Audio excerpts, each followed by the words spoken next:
One. Guess who's back? Back again. Victor's back.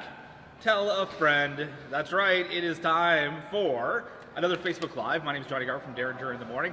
Ryan, I don't need him today because I got a better guy.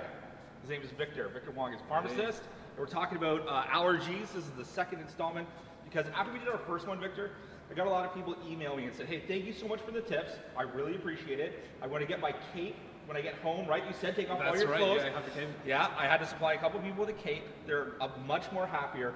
So let's talk about some things that are going to happen over the summer, that these sort of events that you may run into, and how to protect yourself and make sure you have a good time at these events. Right. Okay. Right.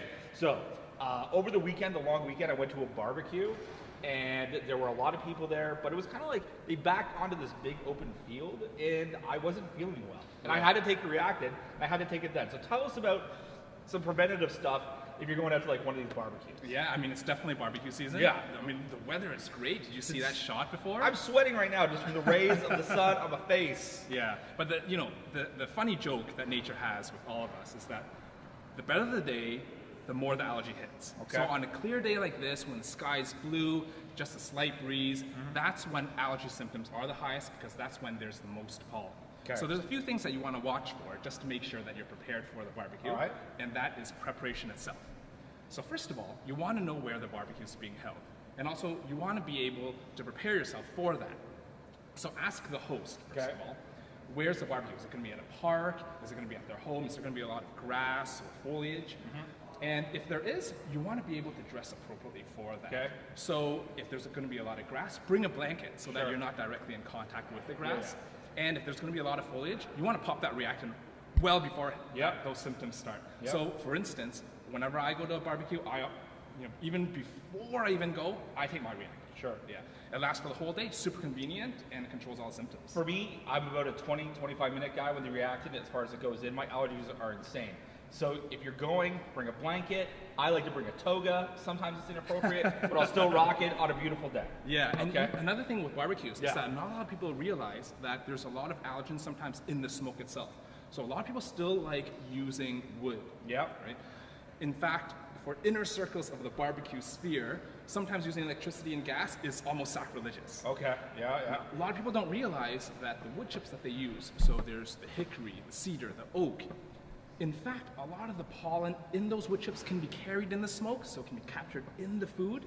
And sometimes if you eat it or inhale that smoke, you're going to have the symptoms. This guy's just dropping knowledge. I had no idea there was pollen inside of wood, man. Yeah, that's crazy right. stuff. Yeah. And also, if you're going to call ahead to find out where it's going to be, if you are a small dog owner, think about other people at the barbecue as well. Like, I know you think that your dog is totally cool to go wherever you want, but for somebody like me who's allergic to dog dander, like just let a guy know that you're bringing your dog. That's right. Is that too much to ask? Yeah, pro tip. That's a pro tip right there. All right. I don't have a cottage, but a lot of people this time of year, obviously the cottage is a big thing.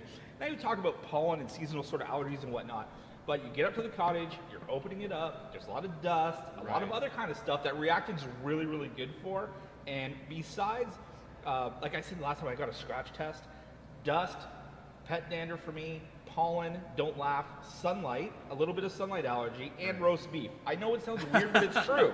And Reactine has helped me get through all that kind of stuff. So talk about if you're going up to the cottage, what are we going to do? Yeah, I mean, cottage, usually there's a lot of foliage. Yes. Not a lot of people realize that there's actually a time of the day when allergy and pollens are the worst. Stop. Yeah. There is? There is, yeah. Okay. So 5 a.m. to 10 a.m., that's actually when it's the worst concentration. Okay. So if you're heading outdoors, you really want to kind of sleep in. Yeah. I mean, cottage. Sure. You got to sleep in. For sure, right? absolutely. So avoid the morning time. Go out later in the afternoon or later in the day. Okay. And in fact, it's even less pollen after it's rained or on more damp days. Okay. Yeah. Because it suppresses it, brings it to the ground, That's just right. holds It's it there. gonna wash it Okay. out, yeah. See, you're rubbing off on it. Another thing is make sure that when you're going into the cottage, have some slippers or some sandals on hand so that you can take off the shoes. A lot of times we track in a lot of the pollen, track in a lot of the mold, and you don't want to be bringing that indoors. No. Close the windows, seal it out so that when you're actually resting at night, you can get a good sleep and have a HEPA filter if possible. And also, as we talked about last time, make sure you take off the outdoor clothes because a lot of it traps the dander and the pollen. Yeah, absolutely. Now, you talked about dogs before. I You did. talked about pets. Yeah. A lot of people don't realize that when the dogs are running out into the wooded areas, you really kind of want to rein them back. Not only can they bring in a lot of pollen, but also poison ivy. A lot of the oils from the poison ivy. Yeah, I get poison ivy for my dog touching poison ivy and putting it on me. That's right. This is insane. Yeah, a lot of people don't realize that. These are really good tips. I appreciate that. I didn't know. I had no idea. Yeah. Okay, there we go. And the thing is, you said between 5 a.m. and 10 a.m. is when it's like the best time. It's been a while since I've been in school, but I know it's almost exam time for a lot of people, and I know that this isn't a joke for you if you have allergies to kind of like be the best you can be under sort of stressful times, like whether it be at work. I get in here at work at 4:30 in the morning. Right. We're on air until 10, which is like the red zone of allergy time. Right. So I take my reactant as soon as I wake up. 3:10, the alarm goes off. I use the facilities, and then I take my reactant, and I'm good to go for the morning. So if you're going to go an exam or a job interview or any of those sort of things early in the morning or anything today, you want to be the best you can be. Right. Reactant will help you be the best you can be for that sort of situation. Yeah. Honestly, students out there, if there's any tip, that's the tip right there. You want to take the reactant beforehand, early in the morning, before you head outside, because that's when it works the best. You want to control the symptoms even before they start. Also, because the red zone is 5 a.m. to 10 a.m., if you're heading to the exam, you want to make sure that you're not biking to work or taking the motorcycle. You want to be in a car, you want to have air-conditioned area, or you want to be on the TTC or the bus, so that you're not breathing in all of that pollen and mold. Also, if you know it's going to be a bad day, and you know that classroom or hall that you're going to be writing that exam in is going to have windows, let the invigilator know ahead of time so that they can seat you somewhere that's not directly close to the window. Yeah. And you also want to choose a medication like Reactant that is long-acting, so it lasts 24 hours, lasts an entire day, so that you don't have to be worrying in the middle of the exam to redose, and it's also non-drowsy. So that's really important. When I went to school, sometimes you have 2-3 exams a day. I would usually skip one of them, but if you're going to do one, you want to be the best you can be. Yeah, and that's definitely the best way to go.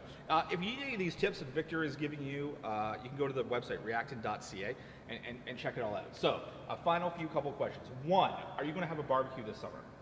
Already have so many. Two, oh my goodness. Are you going to invite me? Okay, perfect. You're the main guest. Okay, main perfect. guest. Do you have a cottage? That I don't have. I thought I was going to yours. No, I don't have one either. Oh I got to get one. Maybe we'll get one together. So here's what I'm taking away from this: dogs can give you poison ivy, and the red zone is between 5 and 10 a.m., which is blowing my mind. Victor, I can't thank you enough for doing this for me, buddy. Yeah, I appreciate you. Really, if you have any more questions, reactant.ca. This is what it looks like. You get this at a lot of pharmacies, probably the one that Victor works at. You hook you up there, and we appreciate it. This has been Facebook Live. Thank you so much. Watch out for your dog. They have poison ivy. Enjoy your summer. Bye.